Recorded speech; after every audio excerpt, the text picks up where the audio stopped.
It's been about a week since the show dropped, Wonder Man, and there have been questions about it before and even after. Is it a good series? Is it worth the watch? Is there anything that makes sense? Is he a hero?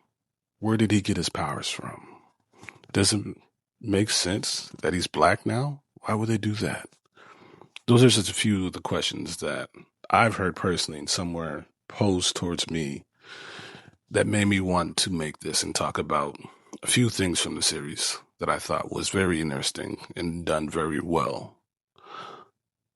Welcome back. If you already know who this is and you've been here and you are one of the subscribers that are there, thank you again. If you do not know, this is Courtroom Brown. That is me. That is who I am. Courtroom Brown, aka Benjamin.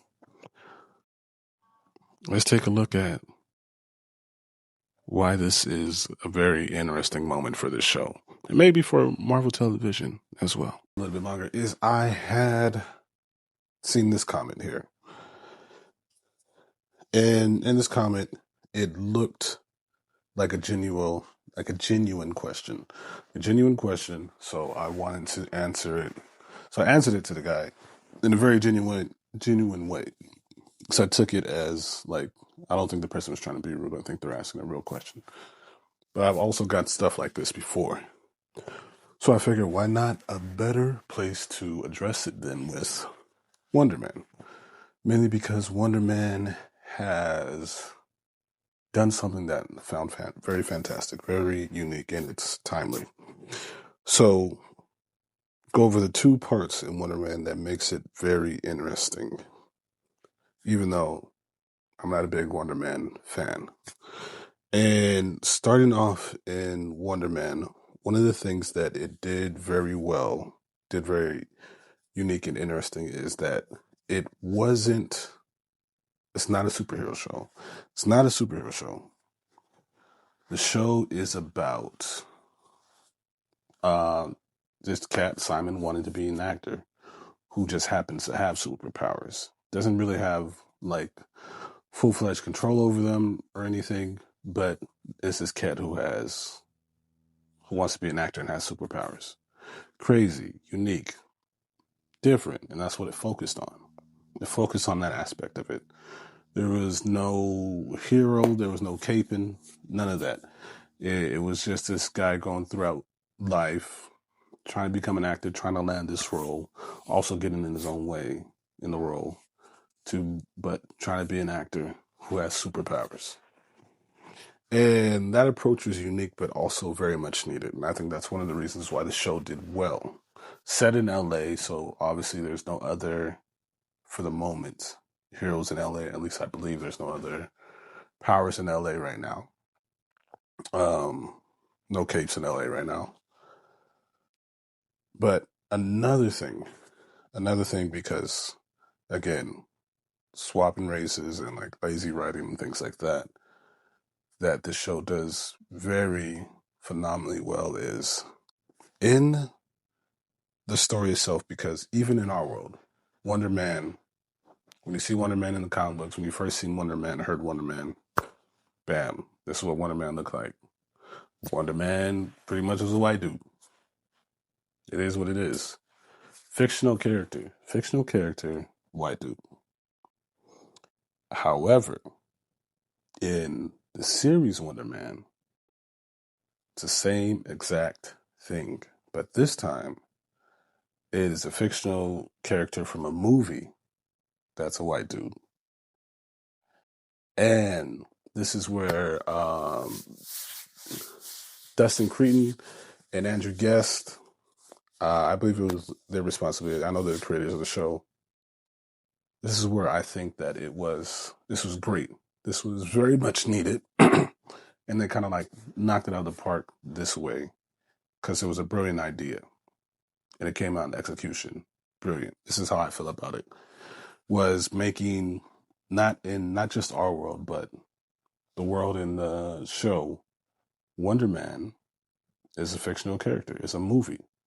It's a movie hero. And Simon wanting to play that character because the attachment that Simon had from a child about that character.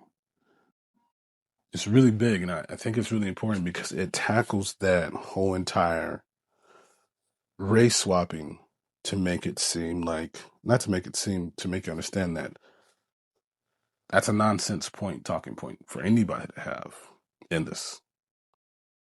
The way that they approached it, the way that they showed it, was a great way of saying, dog, you don't need to think too much about it.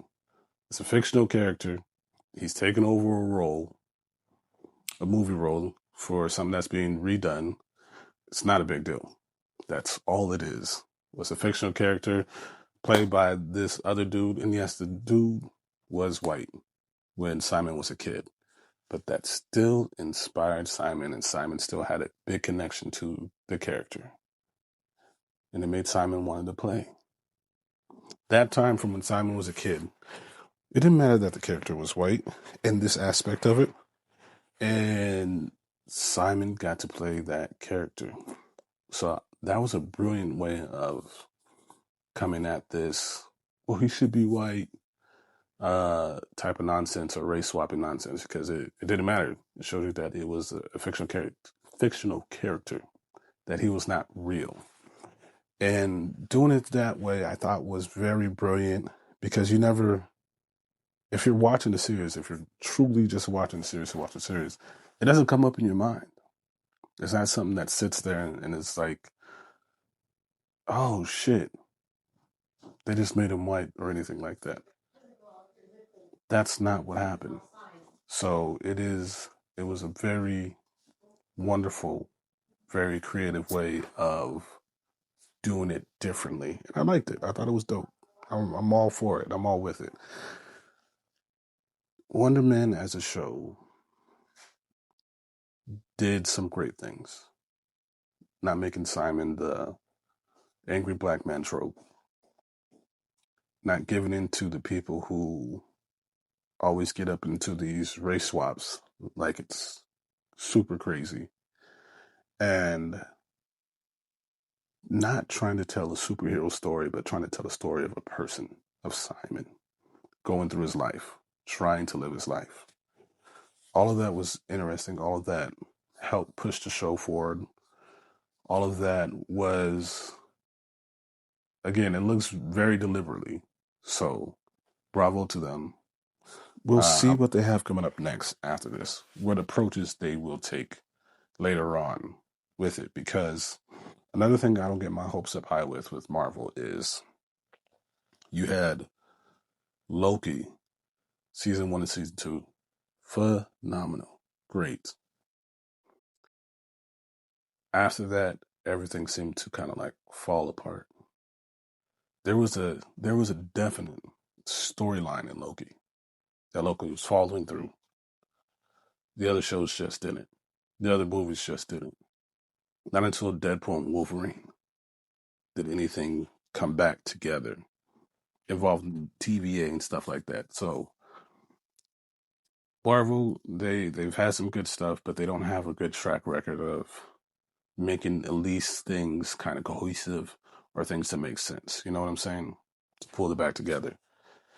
I know they're talking about trying to go back to keep the shows away from the movies too much, not trying to make everything interconnected. Thanks, James Gunn. But we'll see how they go about it. It's not that it shouldn't be interconnected. It's the way that you do it. Everything shouldn't have to matter. People can live in their own world. People can live in their own stories. Sometimes things could overlap. Sometimes things don't have to overlap. I mean, sometimes things can overlap and then things don't have to overlap. There could be bits and pieces here and there about stuff. Cool. But then again, it doesn't need to be forced. In Spider-Man, the last Spider-Man, um, Pete saw Doctor Strange. When he saw Doctor Strange, they're both in the same city. They're both in the same place. It's crazy that it took this long for a solo movie with somebody, with a hero from New York, for anybody to even just run into each other. You know what I'm saying? And those are the type of things where, like, if you're going to make it interconnected, if you're going to make anything a shared universe. Just make people seeing each other make sense. Everything doesn't have to be an end of the world type of situation to get people together. Shit, Peter needing a lawyer and it being Daredevil, perfectly fine, and it made sense for the time because the way that everybody was coming at Pete. Let's be honest.